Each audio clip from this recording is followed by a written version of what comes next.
অন্তর্বর্তী সরকারের উপদেষ্টা হিসেবে শপথ নিয়েছেন আরও 4 জন।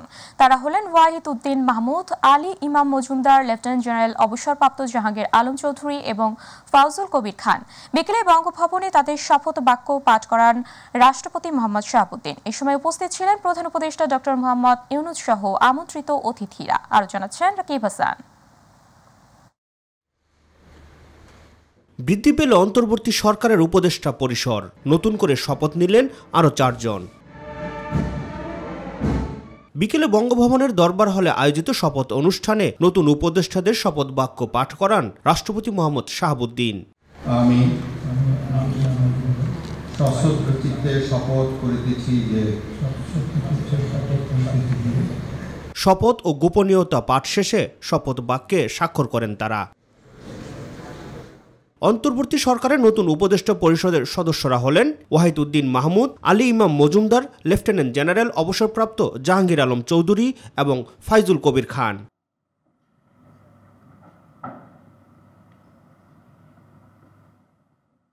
এ নিয়ে প্রধান উপদেষ্টা সহ উপদেষ্টা পরিষদের মোট সংখ্যা দাঁড়ালো 21-এ।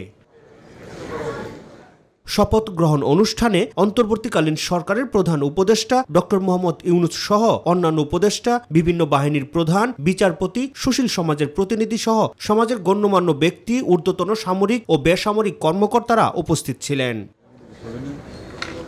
রাকিব হাসান, মাইটিভি, ঢাকা।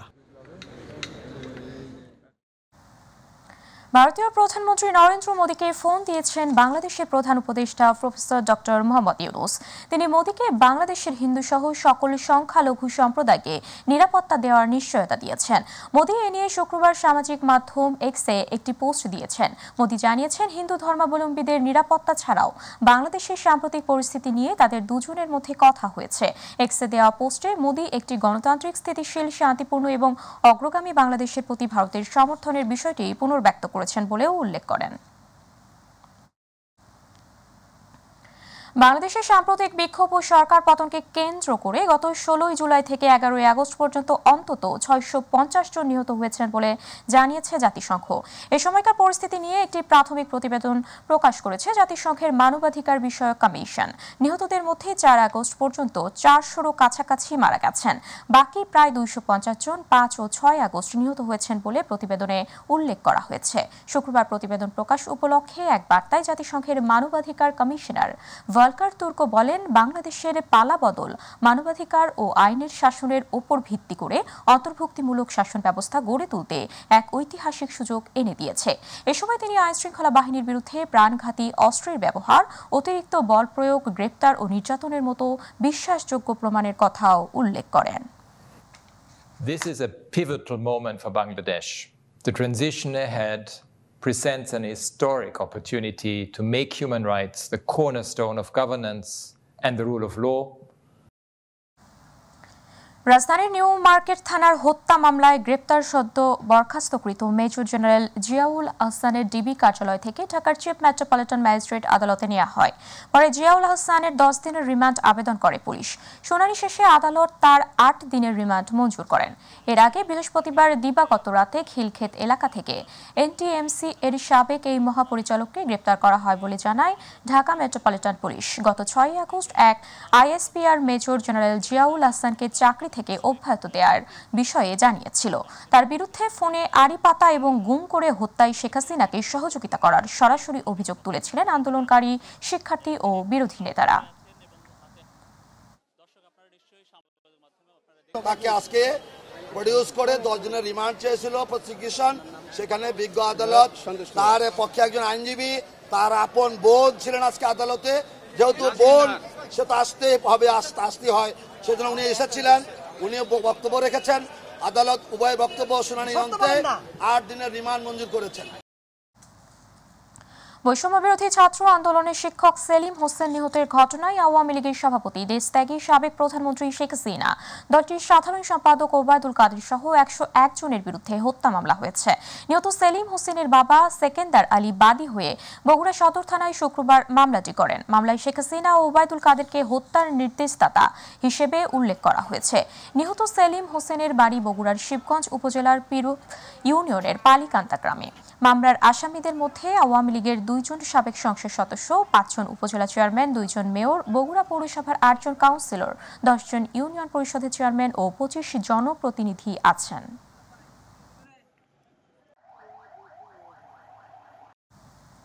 চক্রান্ত অব্যাহত আছে, যে কোনো মুহূর্তে ভারতে বসে থাকা শেখ হাসিনা সুযোগ নিতে পারে বলে সতর্ক করেছেন বিএনপির মহাসচিব মির্জা ফখরুল ইসলাম আলমগীর। সকালে নয়াপল্টনে দলটির কেন্দ্রীয় কার্যালয়ে সাবেক প্রধানমন্ত্রী খালেদা জিয়ার জন্মদিন উপলক্ষে আয়োজিত দোয়া অনুষ্ঠানে তিনি এই কথা জানান। এ সময় মির্জা ফখরুল জানান, শীঘ্রই বেগম খালেদা জিয়া চিকিৎসার জন্য বিদেশে যাবেন। তিনি তার বক্তব্যে ঐক্য, ধৈর্য আর সহনশীলতার মাধ্যমে ছাত্র জনতার অর্জন ধরে রাখারও আহ্বান জানান। ভারত যিনি বসে আছেন শেখ হাসিনা, তিনি তার সুযোগ গ্রহণ করতে পারেন এবং চক্রান্ত শুরু করেছেন। সেই চক্রান্তকে প্রতিরোধ করাই এখন আমাদের কাজ। শান্তি ব্রিগেড করে পাহারা দেবেন সমস্ত সংখ্যালঘুদের উপাসনালয়, মন্দির, গির্জা, এই সংগ্রামকে চালিয়ে যেতে হবে। তা না হলে আমরা কিন্তু অনেক বড় বিপদে পড়ে। 15ই আগস্ট ঘিরে ঘটে যাওয়া অনাকাঙ্ক্ষিত ঘটনা প্রত্যাশা করে না বৈষম্য বিরোধী ছাত্র সমাজ। বিশৃঙ্খলার সাথে বৈষম্য বিরোধী ছাত্র আন্দোলনের কেউ জড়িত কিনা তা নিয়ে তদন্ত করা হচ্ছে বলে জানিয়েছেন সমন্বয়ক সার্জিস আলম। সকালে ঢাকা বিশ্ববিদ্যালয়ের অমর 21 হলে সমসাময়িক ইস্যুতে করা ব্রিফিংয়ে এই কথা জানান তিনি। এদিকে বিপ্লবে শিক্ষার্থীদের অবদান স্মরণ করে দেশকে স্থিতিশীল রাখতে সবাইকে শিক্ষা প্রতিষ্ঠানে ফিরে যাওয়ার আহ্বান জানান তিনি। বিস্তারিত আমেনা হিরার রিপোর্টে। 15 আগস্ট ঘিরে প্রতিবিপ্লবের আশঙ্কায় সর্বাত্মক অবস্থান কর্মসূচি পালনের ঘোষণা দিয়েছিল বৈষম্য বিরোধী ছাত্র আন্দোলন। সকাল থেকে ধানমন্ডি 32 ও আশপাশে অবস্থান নেয় ছাত্র জনতা। তবে এই অবস্থান কর্মসূচিতে বিক্ষিপ্তভাবে ঘটেছে বেশ কিছু অপ্রত্যাশিত ঘটনা। এমন পরিস্থিতিতে বৈষম্য বিরোধী ছাত্র আন্দোলনের সমন্বয়কদের অবস্থান জানাতে সকালে ঢাকা বিশ্ববিদ্যালয়ের 21 হলে সাংবাদিকদের সাথে কথা বলেন সমন্বয়ক সার্জিস আলম। বলেন, 15 আগস্ট যেসব অপ্রীতিকর ঘটনা ঘটেছে তা সমর্থন করে না বৈষম্য বিরোধী ছাত্র সমাজ। আমরা আমাদের জায়গা থেকে এটি লক্ষ্য করেছি যে ধানমন্ডি 32 ঢাকার বিভিন্ন স্থানে এমন অনেক অনাকাঙ্ক্ষিত ঘটনা হয়েছে যেগুলো আমাদের এই গণঅভ্যুত্থানের স্পিরিটের সাথে যায় না। আমরা যে বাংলাদেশের প্রত্যাশা করি, সেই যে বাংলাদেশের স্বপ্ন দেখি, সেটির সাথে আমরা এটা কখনো যায় না। 15 আগস্ট ধানমন্ডিতে মানবাধিকার লঙ্ঘন হয়েছে তা উল্লেখ করে তিনি বলেন, কেউ যদি 15 আগস্ট ধানমন্ডিতে ফুল দিতে চায় তাতে বাধা দিতে পারে না বৈষম্য বিরোধী ছাত্র আন্দোলন। 15 আগস্টে ওই ধানমন্ডি 32-এ কেউ যদি আসলে তার শক্তি পালন করতে চায়, একটি ফুল দিতে যেতে চায়, আমরা তাকে আমাদের জায়গা থেকে বাধা দিতে পারি না। এটি তার ব্যক্তিগত জায়গা। দেশের সংকটকালীন সময়ে ছাত্র সমাজ গুরুত্বপূর্ণ অবদান রেখেছে। তবে সবসময় মাঠে শিক্ষার্থীদের অবস্থান দেশকে অস্থিতিশীল করে। তাই শিক্ষা প্রতিষ্ঠানে শিক্ষার্থীদের দ্রুতই ফিরে যেতে হবে বলেও মন্তব্য করেন সার্জিস। আমাদের পুরো বৈষম্য বিরোধী ছাত্র আন্দোলনের পক্ষ থেকে স্পষ্ট বার্তা, যেখানে যখন পুলিশের কোনো একটি টিম বা ট্রাফিকের টিম, আইনশৃঙ্খলা রক্ষাকারী বাহিনীর টিম আসবে, তাদেরকে তাদের দায়িত্বটি বুঝে দিয়ে ছাত্র সমাজকে সেখানে সরে যেতে হবে। আপনারা যে দায়িত্বটুকু পালন করেছেন সেটির জন্য আপনাদের ধন্যবাদ, কিন্তু এটি আপনাদের দায়িত্ব না। আপনাদেরকে তাদের জায়গাটি বুঝিয়ে দিয়ে সরিয়ে যেতে হবে এবং আপনাদেরকে অবশ্যই শিক্ষা প্রতিষ্ঠানে ফিরে যেতে হবে, আপনাদের ক্লাসে ফিরে যেতে হবে, পড়ায় ফিরে যেতে হবে। এ সময় গণমাধ্যমের স্বাধীনতা অক্ষুণ্ণ রাখতে গণমাধ্যমকে আক্রমণ করা চলবে না, ছাত্রদের এমন কঠোর বার্তাও দেন সমন্বয়ক সার্জিস আলম।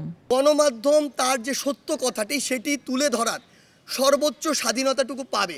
আমেনা হিরা, মাই টিভি, ঢাকা। ছাত্র গণ অভ্যুত্থানের মাধ্যমে 5ই আগস্টের বিজয়কে যুগে যুগে স্মরণীয় করে রাখতে দেয়ালে দেয়ালে শোভা পাচ্ছে নানা দৃশ্যপট। রাজধানীর রাতকালে নোংরা আতময়লার সাথে সাথে দেয়াল তুলির আঁচড়ে যেন জীবন্ত হয়ে উঠছে। এক একটি গ্রাফিতি যেন এক একটি জানা অজানা গল্প, বলছে ভয়ানক সব দিনের কথা। সে গল্পেরই কিছুটা তুলে ধরেছেন নুসরাত শারমিন। পানি লাগবে, পানি, এমন দৃশ্যপট শহরের প্রায় প্রতিটি দেয়ালে দেয়ালে। তুলির আঁচড়ে কেউ তুলে ধরেছে স্বৈরাচারের কথা, কেউ বা স্বজন হারানোর বিচারের কথা, আবার কেউ বা তুলে ধরেছেন না বলা হাজারো নিপীড়িত মানুষের কথা। শেখ হাসিনা সরকারের পতনের পর নতুন অর্জিত এই জয়কে স্মরণীয় করে রাখতেই তাদের এত আয়োজন। মূল লক্ষ্য হচ্ছে আমরা যে নতুন করে 24-এ যে আমাদের দ্বিতীয় স্বাধীনতা অর্জন করেছি, আমাদের ভবিষ্যৎ প্রজন্মের জন্য এটা যেন একটা নিদর্শন হয়ে থাকে। গ্রাফিতি হলো আমাদের একটি মাত্র মাধ্যম, আমাদের এমন অনেক মাধ্যম আছে যেটার মাধ্যমে আমরা আমাদের স্বাধীনতাকে আরো ভালোভাবে তুলে ধরতে পারবো। গ্রাফিতি শুধুমাত্র একটি মাধ্যম উল্লেখ করে দেশ সংস্কারের প্রতিটি কাজে স্বতঃস্ফূর্ত অংশগ্রহণই একমাত্র লক্ষ্য বলে জানান শিক্ষার্থীরা। সেই সাথে অর্জিত এই বিজয়কে ধরে রাখতে সকলের সহযোগিতাও চান তারা। তো যারা যারা জানেন তারা গ্রাফিতির মাধ্যমে এটা পরিচয় দিলে আমরা সকলে ইতিহাসটা জানতে পারবো, কেননা আমরা আজ পৃথিবীর সকল দেশের সামনে আমরা আমাদের নতুন ইতিহাস নিয়ে এসেছি। কল্পনা চাকমার, তেমনি আবু সাইদ, তারপরে মুগ্ধ, সবার কথা আমরা জানি। অনেক ভাই বোন আছে যারা আমাদের শহীদ হয়েছে, তাদের কথা আমরা জানি না। আমরা চাই আপনারা আমাদের জানান। শহরের প্রায় প্রতিটি আনাচে কানাচে এবং দেয়ালে দেয়ালে শোভা পাচ্ছে আবু সাইদ, মুগ্ধ এবং কল্পনা চাকমা সহ নিপীড়িত মানুষের হাজারো না বলা কথার ছবি। আর তা এঁকেছেন সাধারণ শিক্ষার্থীরা। তারা চায় তাদের এই নতুন স্বাধীনতা যেন দিকে দিকে ছড়িয়ে দিতে পারে এবং ভবিষ্যৎ প্রজন্ম যেন সেই স্বাধীনতা রক্ষায় জানতে পারে স্বাধীনতার পেছনের প্রেক্ষাপট। আর তার জন্যই তাদের এত সুন্দর সুন্দর আয়োজন। শুধু গ্রাফিতি নয়, প্রতিটি কাজেই এগিয়ে থাকছেন শিক্ষার্থীরা এবং তারা চান ভবিষ্যতেও যেন সকলে এগিয়ে আসেন দেশ সংস্কারের কাজে। নুসরাত শারমিন, মাই টিভি, ঢাকা। দীর্ঘ 1 মাস বন্ধ থাকার পর শনিবার 17 আগস্ট থেকে মেট্রো রেল চালু করার কথা ছিল। তবে কারিগরি পরীক্ষা নিরীক্ষা শুরু করা সম্ভব না হওয়ায় শনিবার চালু হচ্ছে না মেট্রো রেল। মেট্রো রেল পরিচালনা প্রতিষ্ঠান ঢাকা ম্যাস ট্রানজিট কোম্পানি লিমিটেডের বিজ্ঞপ্তিতে বলা হয়, সরকার গত 11 আগস্ট ঢাকা ম্যাস ট্রানজিট কোম্পানি লিমিটেডের আওতায় পরিচালনা ও রক্ষণাবেক্ষণাধীন MRT লাইন 6-এর মেট্রো রেল চলাচল প্রয়োজনীয় কারিগরি পরীক্ষা নিরীক্ষা শেষে 7 দিনের মধ্যে চালু করার জন্য নির্দেশনা দিয়েছেন। অনিবার্য কারণবশত মেট্রো রেল আবারও চালু করার জন্য প্রয়োজনীয় কারিগরি পরীক্ষা নিরীক্ষা এখনও শুরু করা সম্ভব হয়নি। তাই পূর্ব পরিকল্পনা অনুযায়ী নির্ধারিত সময়ের মধ্যে মেট্রো রেল পুনরায় চালু করা সম্ভব হচ্ছে না বলে আন্তরিকভাবে দুঃখ প্রকাশ করেছে DMTCL কর্তৃপক্ষ।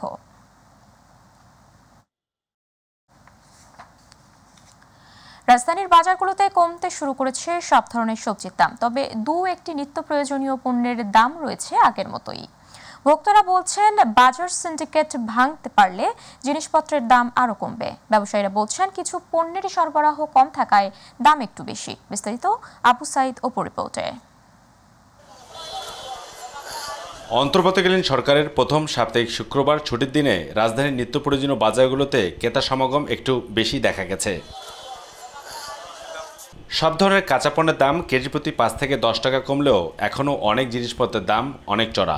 বিশেষ করে মরিচ ও আলুর দাম একটু বেশি। আমরা যারা চাকরিজীবী, আমাদের কিন্তু স্যালারি ওইভাবে বাড়েনি, ঠিক আছে, কিন্তু জিনিসপত্রের দাম তো সেই আগের তুলনায় তেমন একটা কমেনি, হালকা একটু কমেছে, হয়তো 4-5 টাকা 10 টাকা। বাজারে গত সপ্তাহে এসেছিলাম, তো সেই সপ্তাহে আমি মুরগির যে দামটা দেখেছিলাম সেই তুলনায় মুরগির দাম কমেছে। কমলে তো ভালোই, এইগুলো মনে করেন 80 টাকা করে, আরো কমলে 60 টাকার মাঝে থাকলে আমাদের সমস্যা হয় না। ভোক্তারা বলছেন, এই দাম আরও নিয়ন্ত্রণে আসবে যদি বাজার সিন্ডিকেট ভেঙে ফেলা যায়। আসলে আমাদের ক্রয় ক্ষমতার একদম বাইরে চলে গেছিল সবকিছুই, এখন সবকিছু নিয়ন্ত্রিত অবস্থা আসতেছে, এটা আরো একটু সময় লাগবে। যে জিনিসগুলো বিভিন্ন সাইট থেকে আসে, ওই সমস্ত সাইটে কোনো সিন্ডিকেট আছে কিনা এটা তদন্ত করে বের করা উচিত। গরুর মাংস, ব্রয়লার মুরগি ও মাছের দাম কমলেও ইলিশ ও চিংড়ি মাছের দাম বেশ চড়া। তবে বাজারে সব ধরনের নিত্য প্রয়োজনীয় জিনিসপত্রের দাম কমাতে আরও একটু সময়ের প্রয়োজন বলে মনে করেন ব্যবসায়ীরা। যেরকম রসুন ছিল আপনার 220 টাকা 30 টাকা, আজকে রসুন 200 টাকা বেচতেছে। আদা ছিল একসময় 320-300 টাকা, আদা আজকে 260 টাকা বিক্রি করতেছে। তাহলে আগের তুলনায় কোন আগে যেটা 80 টাকা ছিল এটা 60 টাকা 50 টাকা বিক্রি চলতেছে। শুধু মরিচের দামটা একটু চড়া, এছাড়া সব সবজির দাম কম। বর্তমান অন্তর্বর্তীকালীন সরকারের এক সপ্তাহের বাজার ব্যবস্থাপনায় দেখা গেছে প্রতিটি সবজির দাম 5 থেকে 10 টাকা করে কমেছে।